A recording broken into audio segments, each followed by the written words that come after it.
Man, I miss those days, man. I really do. I miss those days, man. Going to parties, you know. Anyway, bro, what's good, y'all? It's your boy.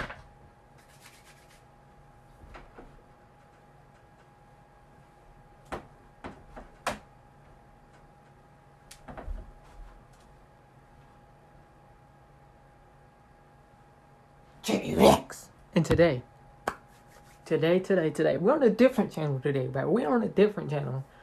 It's called like IMR 3 Creations, I think. I don't know what it's called. But we are continuing. I was trying to find like a different video other than like Nuke Top 5 or Slapped Ham or one of that. The top 5 wins. I wanted to go ahead and do a quick reaction tonight and react to a scary story. And this one's an animated one called Scary Halloween Party, bro. Halloween Party, bro. I heard they're doing that mess online, bro. I don't even want to do that no more. Anyway, bro, we're going to check this out. Let's see what happens at this Halloween party before we start. Make sure you always like, comment, and subscribe. Turn on the bell notifications and tell me what I should react to next. But let's get right into this video. Are y'all ready? Because I'm ready. Let's go. Alright, let's see what they got. Let's see what they got. What happened at this Halloween party? Attending a Halloween party at my former best friend Nick's house, who died of a heroin overdose in 2013. Dang. Before his death, he would throw big Halloween parties every year at his house, as his parents routinely flew to New York every year to attend their own friend's party. He was always a big Halloween freak, so the whole house was littered with truly horrifying props that we all knew Nick spent way too much money on. He even put up giant walls of cardboard and covered them with wallpapers to create a haunted maze of sorts. Okay. I want to keep this story That's pretty PG-13 rated, so I'll skip the weed, beer, LSD, and sex and get right to the part where things got bad. I'll admit. No, this is a family friendly. Even though this isn't on, this channel is actually technically not on the family friendly side of YouTube. Because, I don't care who joins over here. I don't want just like little kids, Anybody can come over here and watch my videos. So, yeah, that's why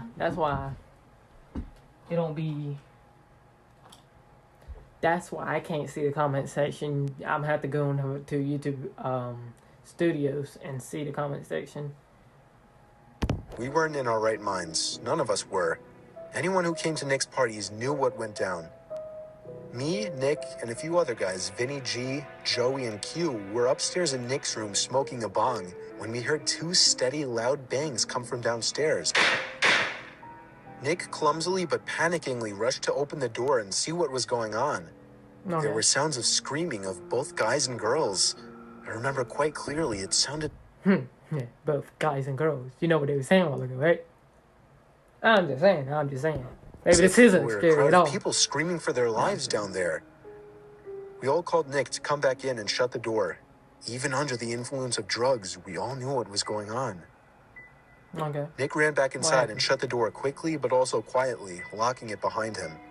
He turned to us and had on the facial expression of someone who had just witnessed murder. What did you see? What's going on? We all shouted at him. He told us to hide before anything else. We all knew why. From that point on, we didn't ask questions. Nick hid the lights and hid in the closet with Joey, while I hid under the bed with Q, and Vinny G hid in the storage box. We could... Bro, I thought he said DDG. I thought he said DDG. Imagine a whole DDG, bro. The blasting music from downstairs turned off, followed by a grown man screaming at everyone to shut up. One unfortunate girl let out a scream of shock and fear, and after another bang, silence. Dang. The man started shouting at everyone again, but personally I couldn't hear it too well, and I certainly as hell wouldn't remember exactly what he was shouting. We heard 2 other men shouting. By now there were a confirmed 3 intruders in the house, but there could have been more for all we knew at that point. We heard the sound of boots stomping up the stairs and then coming halfway down the hall and stopping outside the bedroom door. The intruder on the other side of the door tried the doorknob, but when he realized it was locked, he started ramming into the door with most likely his shoulder. After a few failed attempts at that, the sound of a few shots to the doorknob were clearly enough to break the lock, allowing the door to swing open. We heard cries from downstairs after the shots to the doorknob, followed by a silencing gunshot. Why she already look like she high, bro? Why both of them look like they high? Eyes barely open, bro. Oh my god. I feel like this ain't about to I end watched well. through the transparent cloth that hung from the bottom of Nick's bed as the black boots with overlapping ripping denim jeans moved instinctively to the closet. He opened the door. I could hear Nick begging for the intruder not to kill him, offering a generous amount of money if they would leave. Nick gave himself up as the house owner. That's when the intruder ordered him downstairs. The rest of us stayed put. Apparently, Joey hadn't been caught with Nick. We stayed under the bed, shaking and afraid. There was near silence from downstairs, other than Nick talking with the intruders, but whatever they were saying was much too low for us to hear. It felt like a near 20 minutes before the front door slammed shut and Nick came running back upstairs to tell us that they were gone. I think the most horrifying moment of my life was when I stepped downstairs back into the living room and saw the two dead bodies laying lifelessly on the ground. Bro, what are y'all doing, bro? What are y'all doing when y'all see that mess, bro? I don't know, man. In their heads spewing out blood. Jen and Robbie, two good friends that I still miss. I'll spare you the details of what happened when the police arrived, but despite the fact that the house smelled like a marijuana greenhouse, the police were more interested in finding out who the masked men were that killed two innocent college students.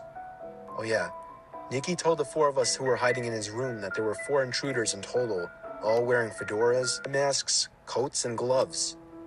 They demanded $100,000 in cash, and when Nick could not provide it, they demanded he fill their empty sack with his most valued possessions. All of the partygoers held hostage in the room were also forced to throw their wallets into the sack or they would be shot. After the incident, Nick became depressed. He started drinking too much, becoming an alcoholic. He stopped showing up to school and ultimately ended up dropping out. He started the use of heavier drugs, such as meth and heroin.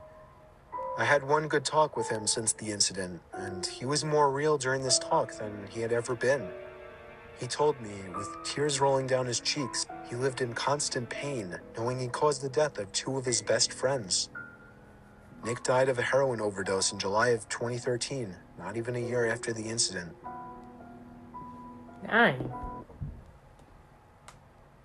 Man, that's tough. Because all the intruders want to come in and shoot out the house. So did they find the intruders? But they didn't even say if they found the intruders or not. I don't know, man. I don't know. But tell me what you think about this video. If you do like this video, make sure you always like, comment, and subscribe. Turn on the bell notifications.